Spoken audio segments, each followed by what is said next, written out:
With good afternoon, Roberto. Good afternoon, Joe. How are you doing? I'm good. I'm blessed. I'm blessed always, in always. How are you, sir? You well? I'm good. In the world of strange ones sometimes. Look, we always, our paths always seem to cross, and now we're here again. They always do. It's sport, mixed martial arts, the lot. We've done it all. I mean, we could go on and on, but why I'm really here with you today is I want to introduce the readers to you, readers, because this article is going to appear in our September issue of the Voice newspaper. Viewers, for all those who subscribe all over the world to our YouTube and maybe catch the clips on the website and across social media. But I want to introduce Roberto today as a lecturer at London University. Hopefully he will share which one, in the burgeoning area of eSports, which when I read your post on social media, Roberto, got me really, really excited. It's not an area that we know much about. Yeah. It's not an area that we associate Black people with. Yeah. I won't say the type of people I do normally associate it with, because this is something that's opening up to the world right now, right? So talk about your role, which is centered on shaping the minds of future stars and industry figureheads, and quite an important one, as I'd imagine. So the role is, in effect, a two-tier role. So you've got the academic side, which I'm really excited about, lecturing in eSports, an undergraduate program that the University of East London are doing. And you also got eSports from an enterprise perspective. Now I've been given the remit to develop a program that will be all-encompassing of both. What the University of East London like to do is they like to make their students job ready. And, we've all been there. We've all heard stories.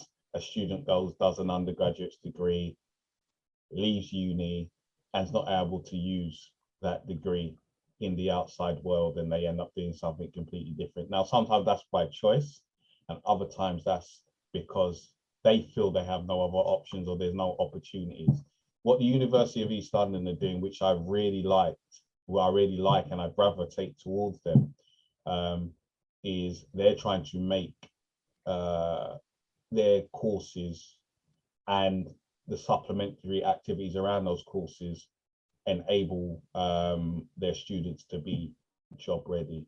And it's with that mindset I'm approaching the eSports program that I helped to develop from the beginning, and try to make it the most robust offering we could possibly offer our students. The University of East London has students from all over the world, and eSports is such a massive growth area amongst the sporting landscape that I think it's an ideal opportunity for students as well as myself, let's be honest, to develop something like truly amazing. And that's what's really excited me about the work I'm going to be doing.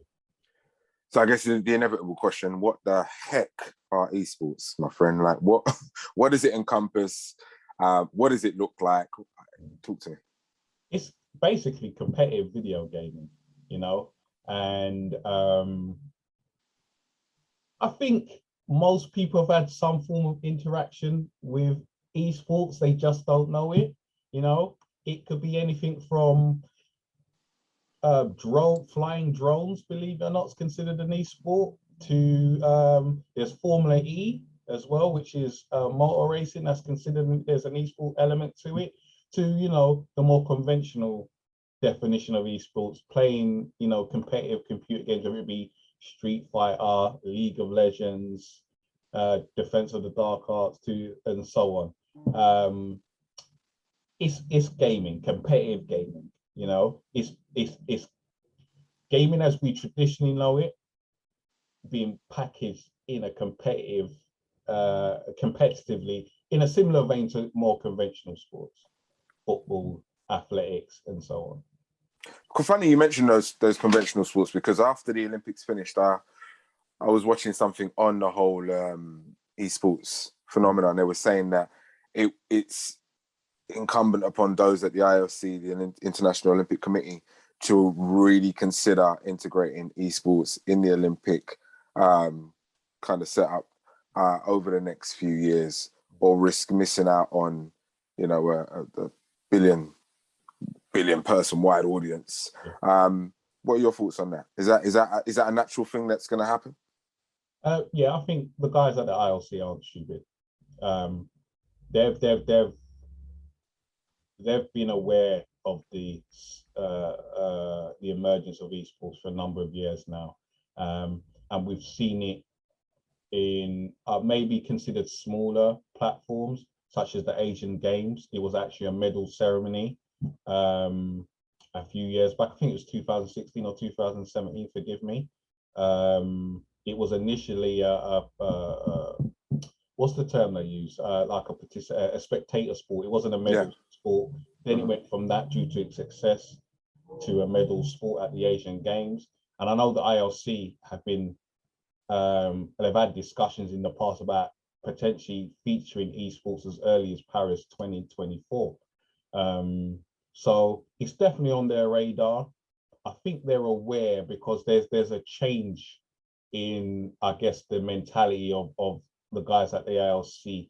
They realize that some of these sports are considered almost seasonal, as in per each Olympic cycle, whereas now esports is something that seems to attract fans regardless of age. You know, people think it's a kid's pastime, and then when you throw the figures at them, no, actually on average someone in their mid-30s are going to watch esports or be spectators for esports. It shocks a lot of people.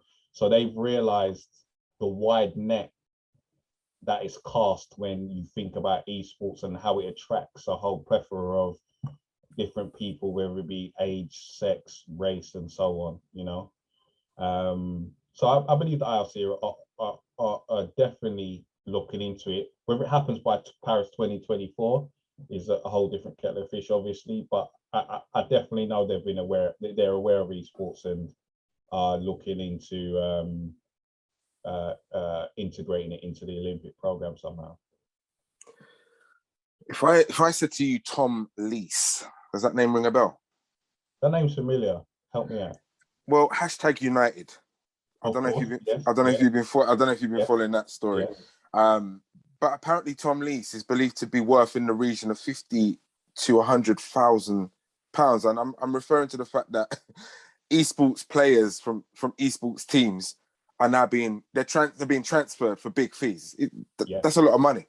Yes, but it's not the big, like when you hear about some of how much they make per year.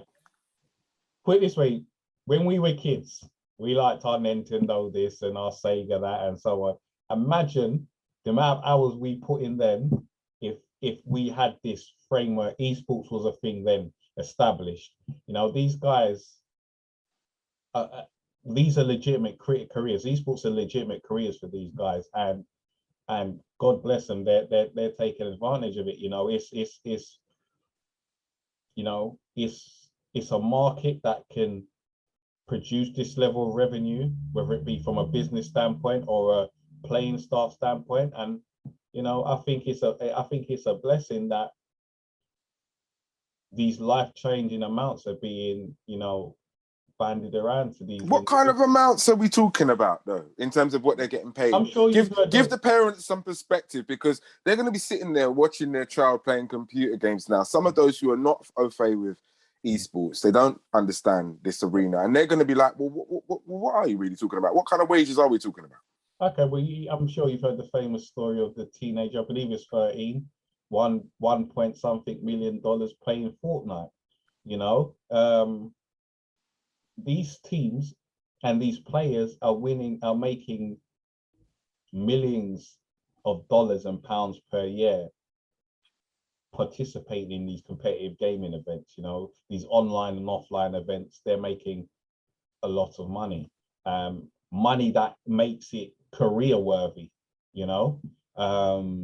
So to hear the valuation of players being in the six figures is is nothing that surprises me or is even new to me, because when you see some of the stories or you look at the amounts of money these guys are making, it's not surprising when you look at the market as a whole, esports as a whole, in terms of sponsorship revenue, investment, endemic and non-endemic audiences that are being attracted to esports. It makes complete sense, you know. I mean, I've seen some of the stats around how esports have grown over the years and how it's projected to grow in the next few years. I mean, how has it grown so quickly? I mean, this might seem like an obvious question, and I just want to get your perspective on it. How has it grown so quickly? And in terms of the education, you're at university level. Yeah. Who's providing the primary and secondary school pathway that's needed? Or is that what they're doing at home on their own? Well, things are changing. You know, I think I got a shout out the British Esports Association, because they're making moves in the right direction. They've had a program for a number of years, and I believe they've recently launched a BTEC program as well for esports that a lot of people, even people that we've come across in the past in terms of from journalism and so forth, it's attracted their interest, because they realize they're seeing this growth of esports and thinking this is an area that they have an interest in anyway, just because they may play gaming recreationally or more competitively, and they've realized this is an area that they can, you know, pivot into if they want to. And organizations like the British Esports Association, I think, are doing a great job in trying to educate children and adolescents alike. And I feel things like the BTEC program, I think, complements what we're going to be doing at the University of East London and even other universities are doing. You know, I think the pathway from an educational perspective is being established now, and I think it's really good. So I think if you're a parent and you're thinking, oh, my child's just playing computer games all day and that's it, there are other avenues, you know, from an educational perspective that are available to these children, adolescents and young adults now. Yeah. Interesting you touch on that as well, because it's not just when you say other avenues, they're likened and can be compared to other career opportunities within the space, right? Obviously, esports organizations, tournament organizers, apparel, sponsors, communication, journalism, media, that sort of thing. There's all sorts of areas that I guess can be explored by somebody who's got an interest in this area. And I'm sure that's the sort of thing that you're going to be covering. I'd imagine then that you're encouraging schools, wider education institutions and organizations to adopt some form of strategy in this space. What are the suggestions that you would make on that? I would just suggest take a balanced approach. I think it would be remiss of me not to be honest and say there's a certain stigma attached to gaming at times in terms of the amount of hours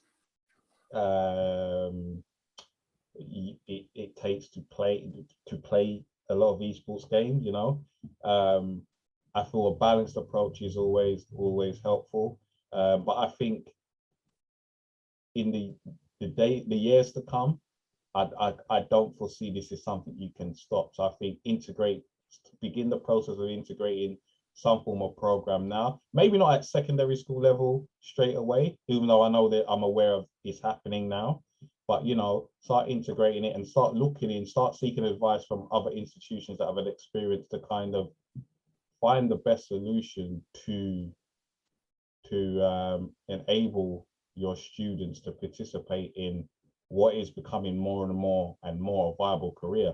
Because you rattled off a whole list of occupations within the esports realm that you can participate in or be employed in. You know, there's also things like performance coaching. You know, there's the data analytics associated with esports as well. There's so many things that people only associate with conventional sports that you too can associate with esports. You know, and for those who are unsure whether it's a legitimate sporting pastime, I can assure you the vast majority of the elements you would see in conventional sports, you'll find in esports. You just don't know it. You know? It's funny, you're right, because even just doing my own research prior to our interview, I found the term digital well-being amongst some of those positives that you can associate with esports: positive psychology, friendship, community, how to win and lose. And in a time when I guess less children are less active, more children are less active from a younger age, learning how to win and lose, there needs to be something to replace that. I guess esports helps that. Cognitive development as well, I found, was obviously another area that is a positive. So there are loads of elements that I'd imagine are going to be explored and boosted as a positive for this space. Where are we going with all of this though? Because no one's going to be outdoors soon. And I think especially at the elite level, that's a misconception. I think people just think these athletes, because they are athletes, just sit and play. They're playing League of Legends all day, and that's all they do. There is, again, as part of the performance coaching especially, there is a physical side of it. These guys have to go to the gym. They have to train. They're physical as well as their mental. There's the sports psychology element of it as well. They're not just told, go and play your computer all day or a PC or your console and be as good as possible, and that's all that counts. No, because there is the sports psychology and performance elements of things. And if your mind's not right, it can affect your performance. So it isn't just these kids are going to be sitting at home all day, especially at the elite level. And what I would encourage parents, participants, etc., is you have to maintain any physical activity to supplement what you're doing. Yes, it is a viable career, 100% in 2021, but you've got to maintain other areas of your life to ensure that you can be the best athlete, the best performance coach, the best whatever you can possibly be. I don't know if I answered your question, but no. I mean, I said, where are we going with all of this? No one's going to be outdoors. I mean, you're reiterating, I guess, your point on this being about balance. Yes. And one has to kind of immerse themselves, yes, fully in what you're doing in order to be the best you're going to be. Yeah. But to offset any ill effects of that devotion, one needs to kind of find other avenues to stimulate the body as well as the mind. So I get it. I mean, it's interesting, Roberto, that you wrote on social networking. I normally get into in these discussions, conversations, as a person, i.e. yourself, as much as what the person is doing. And we've kind of spent the whole time kind of rabbiting on about esports. That's how much we don't know, and there's so much to fill in for people who are just being introduced to this space. But your own journey, I guess, it's encapsulated for me by what you wrote on social networking when you said, if I can make it, anyone can. Speak on that for a minute. Well, I make no bones about it. I had a difficult upbringing. We won't go into details about it, but I tell people, and this is me trying to motivate people. This is not me trying to feel sorry for myself, because I've been blessed. I can tell you quite honestly, at 12, 13, I could barely read or write. I come from a family, a highly functioning family, in terms of academically, where all my sisters were super smart. They're all super smart. I'm the only boy of 6. No, sorry. But, due to circumstances in my environment and certain things that was going on, I struggled initially. The one thing I had on my side, I never believed I was stupid. And it took me a while to adjust and find out how, ways I learn best and so on. But I got there in the end, and there were other environments, like certain situations at my primary school was a massive thing for me, without crapping on the educational system that I'm now a part of. I had a teacher that was horrible, and destroyed my confidence, at that point. And I became a very disruptive child. And it took another teacher, I always have to say, Mr. Walsh, who passed away recently, Mr. Mills and Mr. Samaru. They sat me down. I remember I was in the 3rd year that's year 9 now of secondary school. Said, look, we know you're not stupid, but the way you're going, you're gonna get excluded. Like, you've got opportunity here. We're here to support you, and what you're going to do with this opportunity. And to show people actually caring, that helped change my life, you know. And from then, you know, I had this path, you know. I started out my own business. That's how we originally met, you know, being within the sports media world. Then I had an opportunity to move into governance, in terms of sports governance, and I did that for a while. And then really, like, I had opportunities that were put in front of me, and I remember one opportunity to work for a major organization in Asia. You probably can figure it out. I was approached, and I didn't get the job because I didn't have a master's degree. So I thought to myself, I was on holiday, I said, you know what, I'm going to go back to England, I'm going to do my master's degree. I decided probably 10 days before the course started.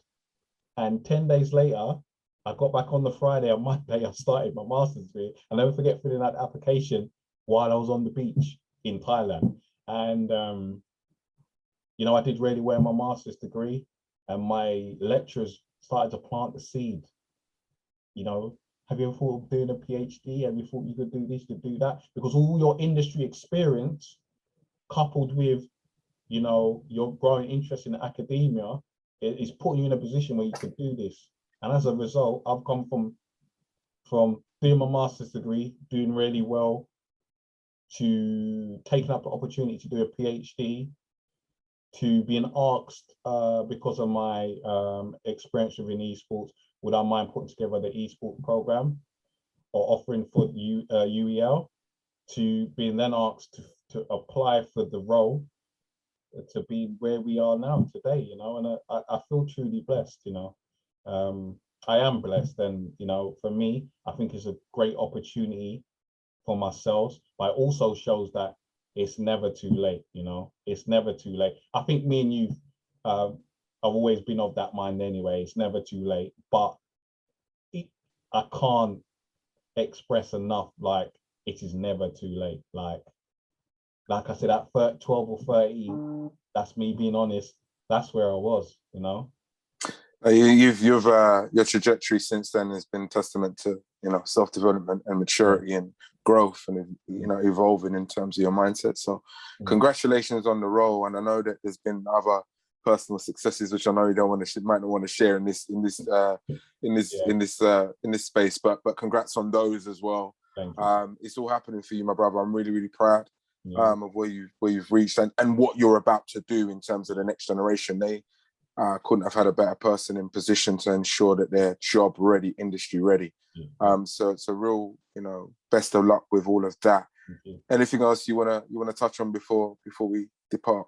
You know, just thanks, man. And thank you for the opportunity. Obviously, speaking to you is, you know, for those who don't know, we're cool anyway. So we always look at, like, everything. We'll speak every now and again and whatnot. But, you know, I just think for those who are watching, there are opportunities out there in the digital space, you know, esports in particular.